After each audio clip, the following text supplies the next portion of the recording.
Sorry but not sorry. Boxing Talk with CamJNetwork, man. And we back with another one, you dig, man. Hey, like and comment on this video, man. Subscribe to CamJNetwork on YouTube and follow CamJNetwork on all socials, man.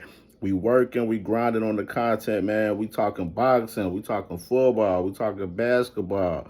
You know what I mean? We talking hip hop. You know what I'm saying? We do it all, you know what I'm saying? So with anything within the realm of sports and entertainment, we talking it, and that's what we do here. So we trying to bring you the best content as it is, you know what I'm saying? Me, myself, giving my personal opinions and takes on certain topics. But let's get to it, though. Hey, Turki Alalshikh is showing his true colors in boxing right now, man. Crazy, man. Nasty work, man. Nasty work. Hey, my takes be aging like fine wine, man, for sure, man. I'm one of them guys that was saying when Turki Alalshikh came on the scene with boxing, I'm just seeing how he moving. He moving like a pure dictator. And he was just doing it smoothly, you know what I'm saying? Surely for surely. And now we got Dana White and Turki Alalshikh linking up with a new boxing league. New boxing league, y'all. New boxing league. And so they said Turki Alalshikh, the chairman of Saudi Arabia's General Entertainment Authority, on Wednesday announced the creation of a new boxing promotion alongside TKO, the conglomerate that comprises the UFC and WWE, and with the executive leadership anchored by UFC President Dana White and WWE President Nick Khan. While a name for the new venture was not disclosed, the promotion did announce a plan to stage its first boxing event in 2026 and include a highly structured system to develop new talent from around the world, including athlete combines and academies. And about to read you what Turki Alalshikh said. This landmark partnership between industry powerhouses sets the stage for an unparalleled experience for boxers and fans, Alalshikh said. Together, we are developing the next generation of talent and delivering world-class events at a time when the sport is premier for further disruption. And I'm gonna read you what the man Dana White said. He said, everybody knows the format. The best fight the best. He said, you work your way up the rankings, and once somebody breaks into the top 5, there's no question who the best 5 guys in the world are in each weight class, and they fight it out. And once somebody holds that belt, you don't need 3 letters in front of the belt, a reference boxing to the 4 sanctioning bodies. Whoever has that belt is the best in the world in that weight class. So, and then you got Khan. They said Khan will be instrumental to the league's success. Before he joined WWE in 2020, Khan was the co-head of TV and creative artists agency, where he represented many of the top broadcast talents and negotiated media rights mega deals for the SEC, Top Rank Boxing, and WWE. And of course, right now you got WWE. They're working with Netflix. So it looks like Turki Alalshikh is ditching all of the other promoters that he was partnered up with. And he's he's doing his own thing, man. And he's trying to eliminate the sanctioning bodies as well.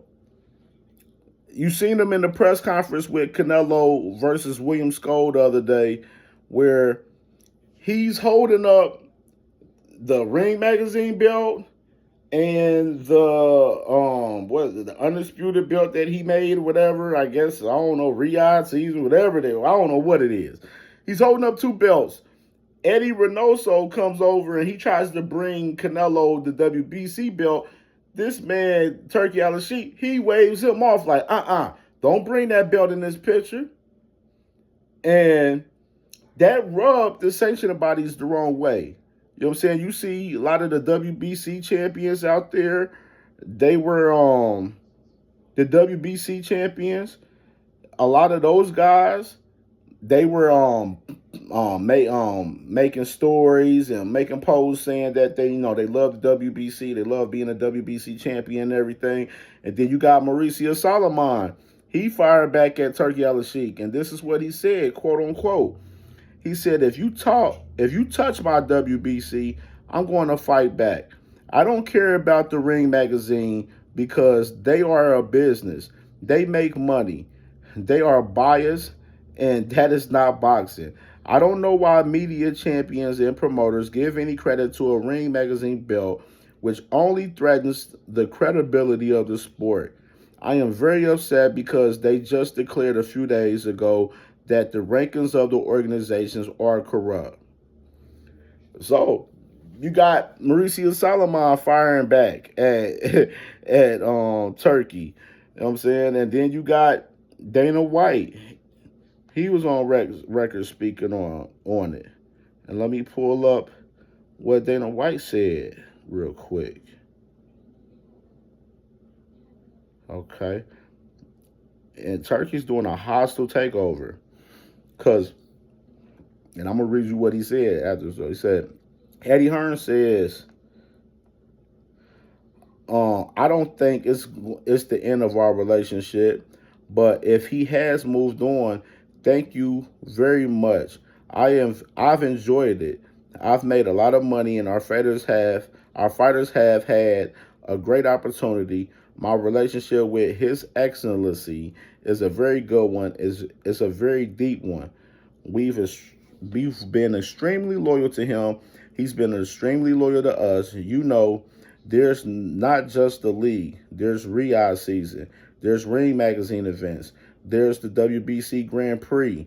We don't rely on Saudi Arabia to run our business, which is he's basically saying we don't rely on Saudi Arabia's income to run Matchroom Boxing. That's what he's basically saying.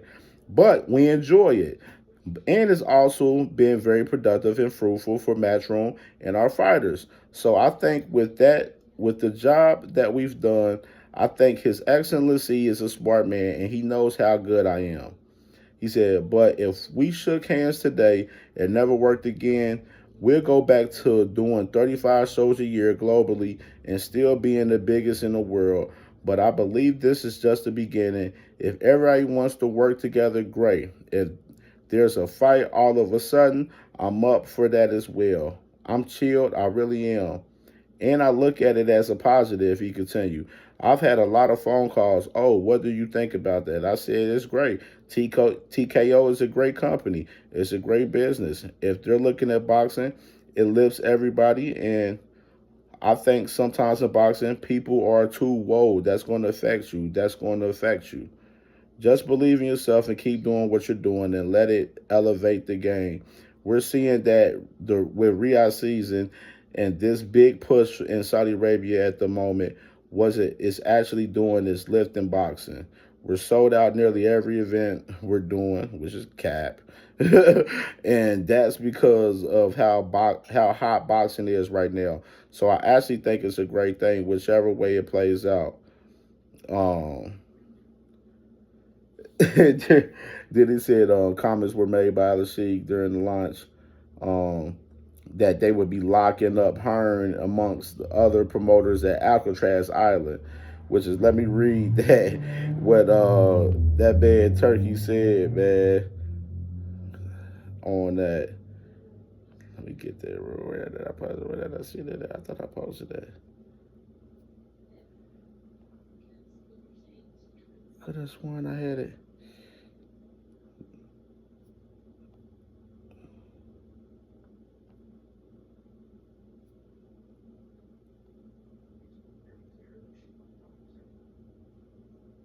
Okay, this is what Turkey said. He said, we have a card in Times Square on May 2nd and in Riyadh on May 3rd. Then we have a card at the end of June at the Alcatraz jail in San Francisco. Maybe me and Dana White will keep some promoters there at the jail after the event.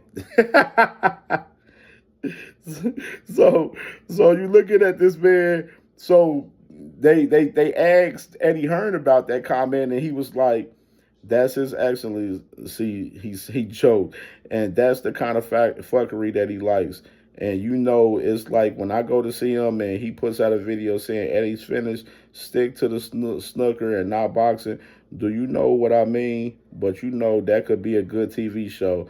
Put all the promoters on Alcatraz and see who comes off it. And I tell you who will come off it is me. So Eddie Hearn pretty much laughed at the whole situation, man. Far as Turkey, talk about putting all of the promoters. Dog, he's talking about you, Eddie Hearn. You included. You ain't exempt. You know what I'm saying? You are not exempt, man. You are not exempt. My personal thoughts on this particular situation. Um, Let me see something real quick.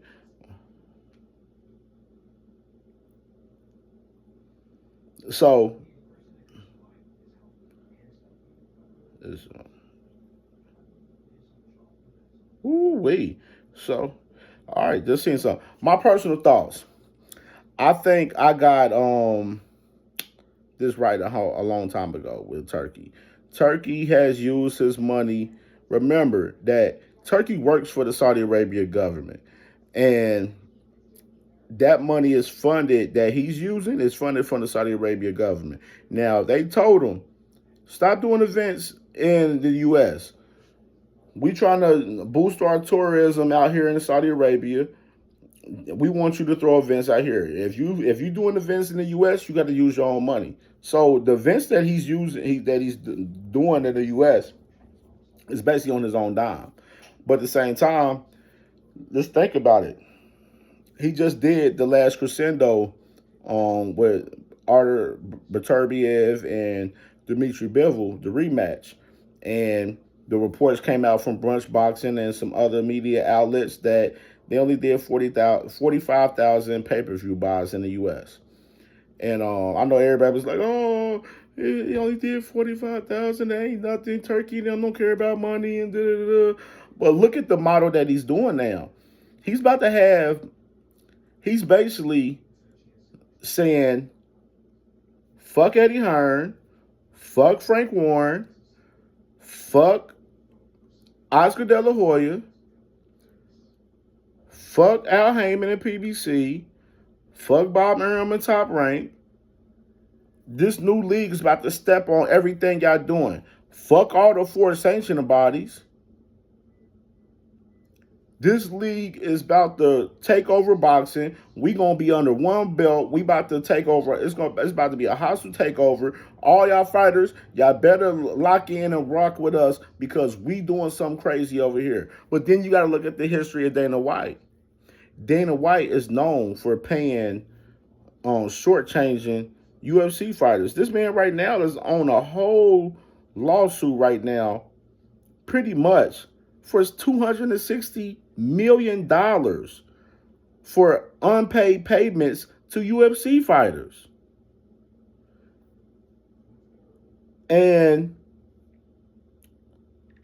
let me type in how much. How much is a UFC fighter getting? How much the average UFC fighter getting?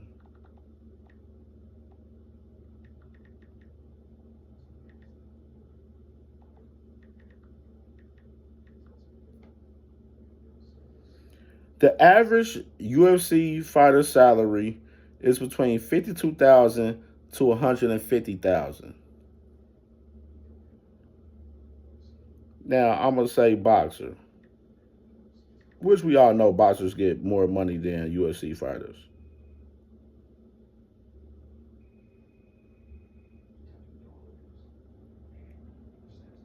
So obviously it depends on what tier you in. But if you're a mid-tier boxer, you're getting between $50 to $200,000. You know what I'm saying? And factors with pay-per-view sales, ticket sales, etc. Of course, the top tier boxers is getting millions. The low tier boxers getting 1 to 10,000 per fight. You know what I'm saying? But just the whole thing, Dana White has a history of not paying fighters, much money. And Turkey, all of y'all was like, "Oh, Turkey, he paying the fighters what they want. He making the best fight the best and stuff." Bro, he ain't did anything different from what Al Heyman did. Al Heyman did a hostile takeover when he came into boxing. He was taking fighters from Oscar, taking fighters from Bob Arum, and both of them, two guys, Bob Arum and Oscar De La Hoya, they sued Al Heyman. They sued him. And then that's when they came up with the Muhammad Ali Act. This man, Turkey, is trying to eliminate the Muhammad Ali Act, which is a very well-deserved thing in boxing, which it really keeps safety for the boxers.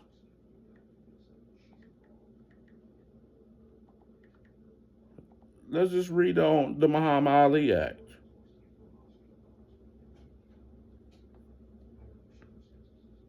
So the Muhammad Ali Act, it protects the rights and welfare of boxers, aids state boxing commissions with the oversight of boxing, increase sportsmanship, integrity within the boxing industry.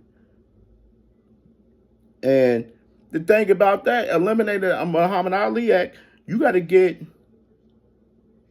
the Senate to vote on that, to vote and erase the Muhammad Ali Act. So you got to get 60 votes to eliminate that. And me personally, we already know Dana White and Turki Alalshikh, they don't got the fanfare behind the politics and the politicians to get that done.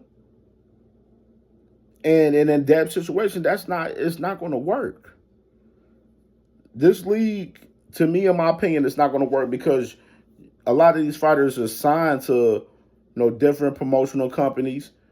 What's going to happen to these other promotional companies? Are they just going to be sending their fighters over there to TKO and they ain't going to make no money off of them?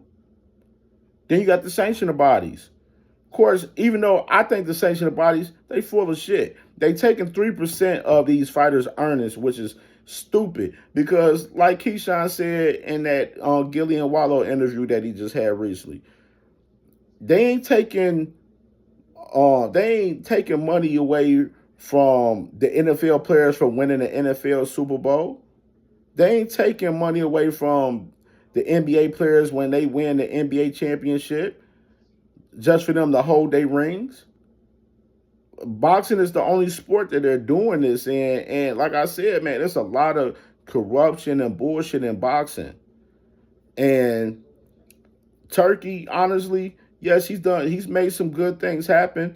He made some good fights happen. But right now, with this whole situation right now, it forces these other promoters to finally do their fucking job. Because we already seen Oscar recently, he ain't done no big events last year besides the Ryan and Devin Haney fight. He was doing fights on Thursday nights once a month, featuring his prospect fighters. A lot of his fighters that he had on his roster, he was sending them on cards with Turkey.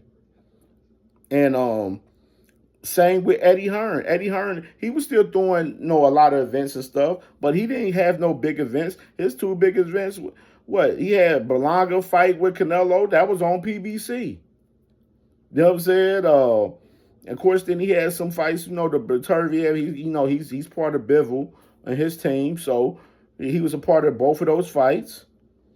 Trying to think. Tyson Fury, that's a Frank Warren guy, for real. So, Frank Warren ain't really got much going on for real. Like he just signed with the Zone with his company. You know what I'm saying? And it's just you just look at the whole landscape. Like those guys now, like a lot of y'all fighters, y'all been putting y'all fighters on these Riyadh season cards. What if Turkey stand back and be like, I'm taking this money away from y'all? All my money's going to my league.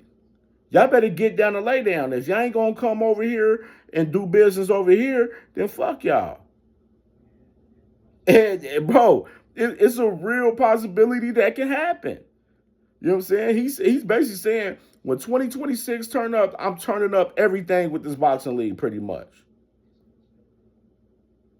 And it's going to be a real interesting thing to watch over the next few months with Turkey on how he moves. Because what if he start taking away some of this money from some of the events that's currently happening that he already got money in? God forbid that he does that. But Turkey, he can sit back and be like, hey, man, this card ain't happening. This card ain't happening. No, Turkey's basically branding everything off of everything that he's invested in. No, Ring Magazine, um, on the Fatal Fury, what that no bullshit game that nobody's going to pay attention and buy. I'm pretty sure, like nobody's fucking with that shit. It's like he's a little kid that like basically like I got money, so I'm gonna buy all the stuff that I want to buy and stuff, and I don't care if I make money off of it, whatever. I'm gonna buy this business. I'm gonna buy that business. I'm gonna do that. I'm just gonna do everything I want. Which is, hey, you got the money to do what you do what you do. But at the same time, like I said, with the TKO boxing, like I said, right now, Dana White, he's on a whole lawsuit, $260 million right now for unpaid wages for fighters at UFC.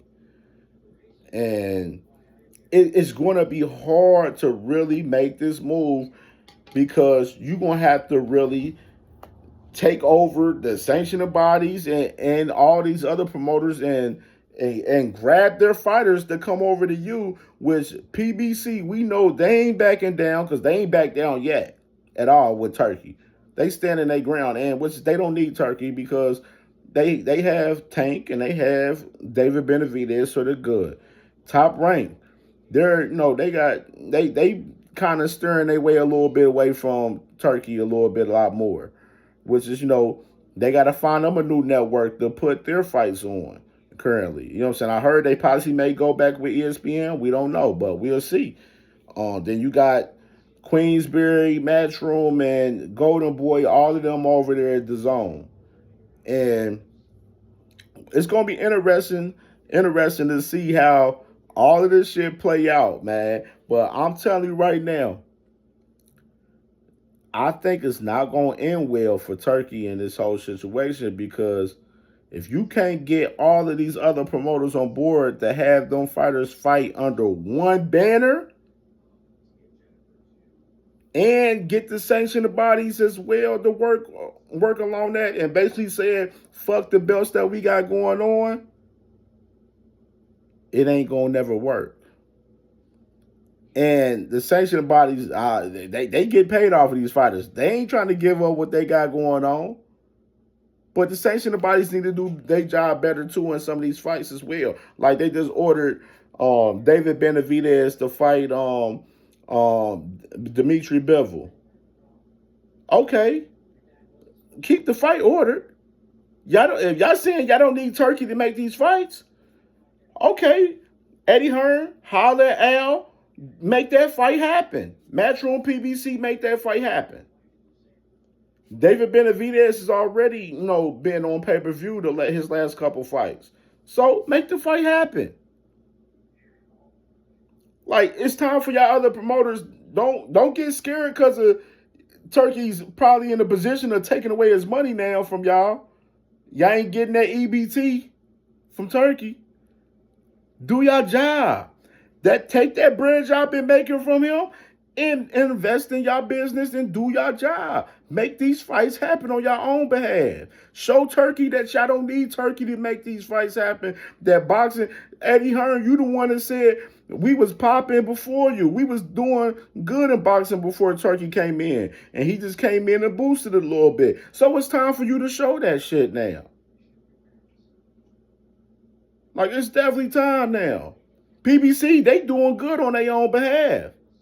They been showing that they don't need Turkey. They been throwing their own events. They been making money. They're the only promotional company out of the 5 that's making money off of their events. The only one. And everybody hates on Al Heyman and PBC daily. Rick Glazier never hating on PBC for over 15, 20 years and ain't got shit right about them not one time. For real. Everybody do all of this hate with PBC, and they have put on the biggest events since Floyd was fighting. It's been over 10, 15 years. And y'all be shitting on PBC. All for a guy that's doing basically the same thing that Al Heyman did when he came in the game in boxing. Doing the same exact shit. It's a lot of corruption in boxing. It's a lot of crazy shit going on. And this shit need to get cleaned up. But it's not going to get cleaned up with Turkey. I like the idea of having boxing be under one banner, everybody being on one brand, and everybody fighting for one belt in each class. I like the idea of it, but I just know in reality, I'm being honest, I know logically it's never going to happen. It's never going to happen. The sanctioning bodies ain't going to allow it to happen because they don't want to take money from their pocket, which is bullshit because these fighters should not be paying these sanctioning bodies the whole titles at all. And the promoters ain't gonna let it happen. What they gonna do? Give up their fighters that's signed under contracts to them to fight on TKO boxing, whatever the name is with Turkey over there, and just send they fighters over there to fight over there, and they don't have nobody over there where they at. That's why I said, man, this shit ain't gonna end well, man. It's gonna be some real nasty shit when all the smoke clear, when this situation come to fruition coming into 2026. We gonna see, man. But you already know, in my opinion, I think it ain't gonna work with Turkey with this one boxing league. And we gonna see if my opinion is right about it. You did. Like and comment on this video, man. And subscribe to CamJNetwork and follow CamJNetwork on all socials and all platforms for more content. And sorry but not sorry boxing talk, and we out of here.